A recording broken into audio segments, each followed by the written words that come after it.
Good morning, students. Myself Pramod Sharma, continuing your English online class. जैसा कि आप लोग चैप्टर 2 इंग्लिश प्रोज में काबुली वाला आपका कंटिन्यूशन में है और इसी क्रम में आपको पेज नंबर 22 पे मैं इसे एक्सप्लेन कर रहा हूँ।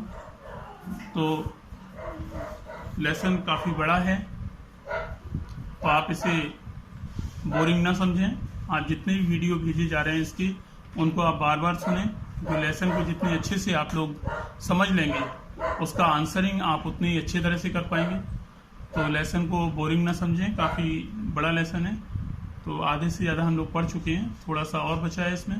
तो आई थिंक कि 2 या 3 सेटिंग में ये पूरा हो जाएगा। तो आज इसका पेज नंबर 22 का सेकंड पैराग्राफ में कंटिन्यू कर रहा हूँ। तो लिसन द वीडियो केयरफुली।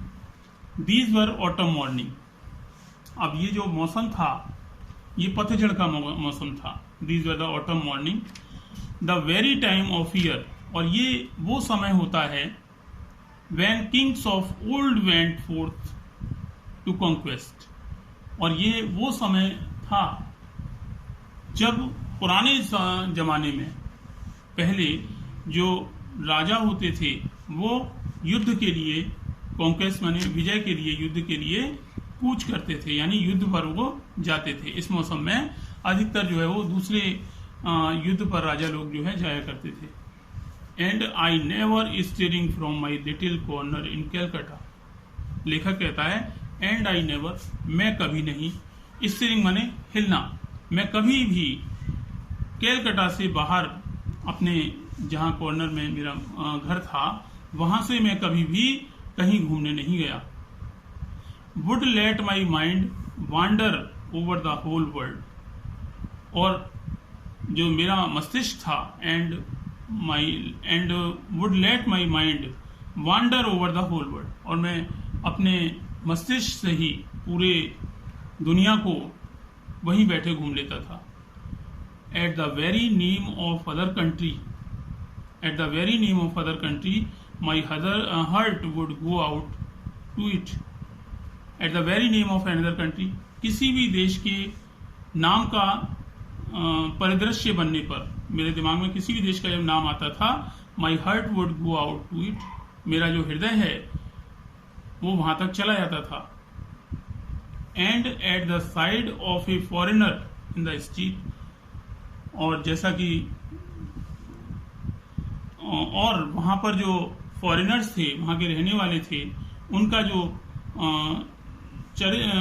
उनका जो जीवन था वो मेरे दिमाग में बन जाता था। I would fall to weaving a network of dreams. और जब ऐसा होता था तो मेरे दिमाग में एक नेटवर्क चलने लगता, सपनों का एक, ड्रीम्स कहते हैं सपनों का एक नेटवर्क चलने लगता था। द माउंटेन्स, अब मुझे सपनों में क्या क्या दिखता था? माउंटेन्स, वहां के पर्वतों के बारे में, द ग्लीन्स, वहां की घाटियों के बारे में, and the forest of his distant home, और अपने घर से दूर स्थित जंगल के बारे में मैं अपना परिकल्पना करने लगता था। With his cottage in its setting, और उस झोपड़ी की कल्पना करने लगता था जहां से ये काबुली वाला आया था। And the free and independent life of far away fields, और उन निर्जन जंगलों में स्वतंत्र रूप से वहां के जीवन के बारे में जो सोच थी वो मेरे दिमाग में जागृत हो जाती थी। Perhaps the scene of travel conjure themselves up before me. Conjure करते हैं, विनती करना, कंजर माने विनती होता है यहाँ पे। Perhaps the scene of travel, perhaps माने शायद, द सीन ऑफ ट्रेवल, यात्रा का जो चित्र थे, शायद यात्रा के जो चित्र थे, कंजर देमसेल्व्स अप बिफोर मी, यात्रा के जो चित्र थे, मेरा दिमाग जहां भी यात्रा के लिए जाता था वो सीन मेरे दिमाग में एकदम बिल्कुल वास्तविक हो जाते थे। मैं जिस देश या उसके बारे में सोचता था उसका चित्र मेरे दिमाग में बन जाता था। And pass and repass my imagination all the more vividly. और जब भी मैं किसी घटना या किसी भी स्थिति के बारे में सोचता था उसके जो परिदृश्य थे वो मेरे दिमाग में आते जाते रहते थे। पास एंड रिपास का मतलब आते जाते रहते थे। इन माई इमेजिनेशन, मेरी परिकल्पना में आते जाते रहते थे, विवाइडली, विस्तृत रूप से। Because I lead such A vegetable existence. यहाँ पे वेजिटेबल का मतलब सब्जियां नहीं है, यहाँ लेखक कह रहा है because I lead such A vegetable existence. Vegetable कहते हैं जो साधारण जीवन को हम वेजिटेबल एग्जिस्टेंस कहते हैं। लेखक कहता है कि मेरा जो जीवन है वो बड़े ही साधारण जीवन रहा है। That a call to travel would fall upon me like thunderbolt. कि अगर that a call to travel, अगर मुझे कहीं जाने का मौका पड़ जाए, कहीं जाने से ही, कहीं जाने के बारे में सोचता भी था, would fall upon me like a Thunderbolt, तो मेरे ऊपर ऐसा प्रतीत होता था मानो मेरे ऊपर कोई बिजली गिर गई हो। थंडरबोल्ट कहते हैं बिजली का कड़कना, थंडरबोल्ट कहलाता है। तो लेखक ये कहता है कि कहीं मैं जाने की कल्पना करता था, फिजिकली कहीं जाने की कल्पना करता था, तो ऐसा लगता था मेरे दिमाग में मानो बिजली सी कौंध गई हो। In the presence of this Kabuliwala, इस काबुलीवाला की उपस्थिति में, I was immediately transported to the foot of arid mountains. जब मैं इस काबुलीवाला को देखता था तो आई इमीडिएटली, मेरा जो इमेजिनेशन है, मेरा जो सोच है, वो तुरंत transported to the foot of arid mountains, मेरा जो दिमाग था वो तुरंत, एरिड कहते हैं बंजर माउंटेन पीक्स, बंजर जो पहाड़ों की चोटियां थी वहां चला जाता था। विद नैरो लिटिल डिफिल्स, जहां पर लिटिल छोटी छोटी घाटियां थी। Twisting in and among their towering height, वहां जो पहाड़ियां थी कहीं वो नीची थी और कहीं काफी टॉवर की तरह से ऊंची थी। तो मेरा दिमाग जो है तुरंत उसका जो दृश्य था वो मेरे दिमाग में बन जाता था।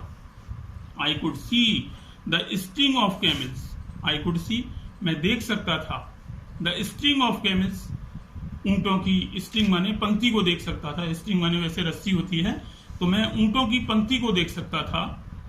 बियरिंग द मर्चेंडाइज, मर्चेंडाइज कहते हैं व्यापारिक सामान को, जो कि व्यापारिक सामान को ढो रहे होते थे।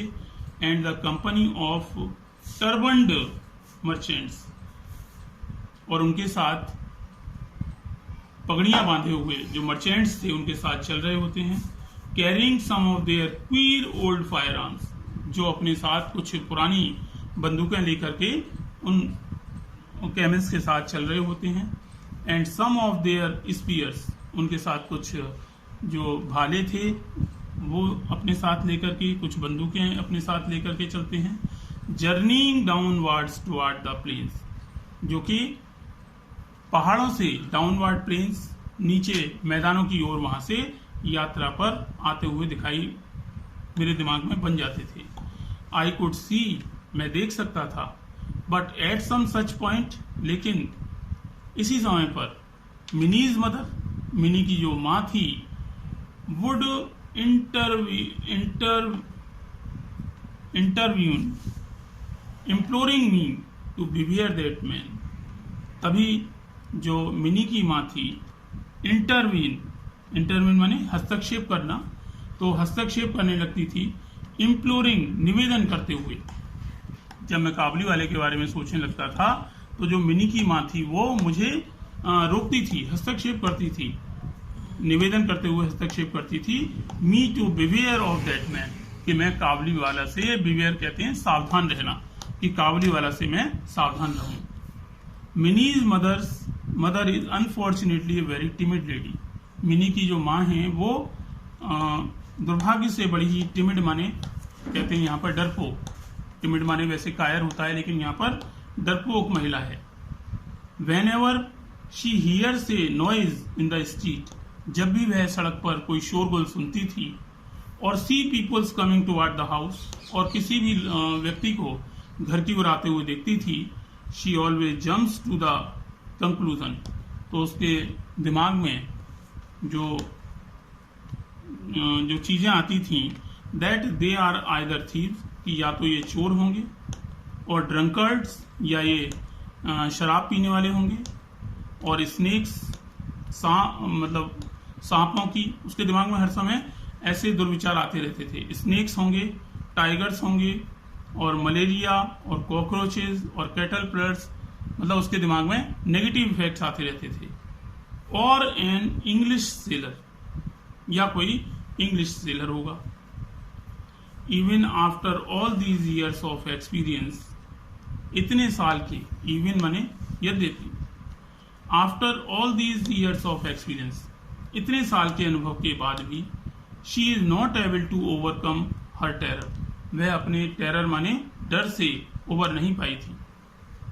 So she was full of doubts, इसलिए उसका जो मस्तिष्क था वो हमेशा संदेह से भरा रहता था। अबाउट द काबुलीवाला, काबुलीवाला के बारे में हमेशा उसका दिमाग संदेह से भरा रहता था। And use to beg me to keep watchful eye on him, और मुझसे हमेशा वो उस पर नजर बनाए रखने के लिए कहती थी। I try to laugh her fear gently away, मैं हमेशा उसकी बात को हंसकर टालने की कोशिश करता था। But then she would turn down to me seriously, तब वो मेरी ओर गंभीरता के साथ मुड़ती थी। And asked me solemn questions, और मुझे बड़े गंभीर प्रश्न पूछती थी।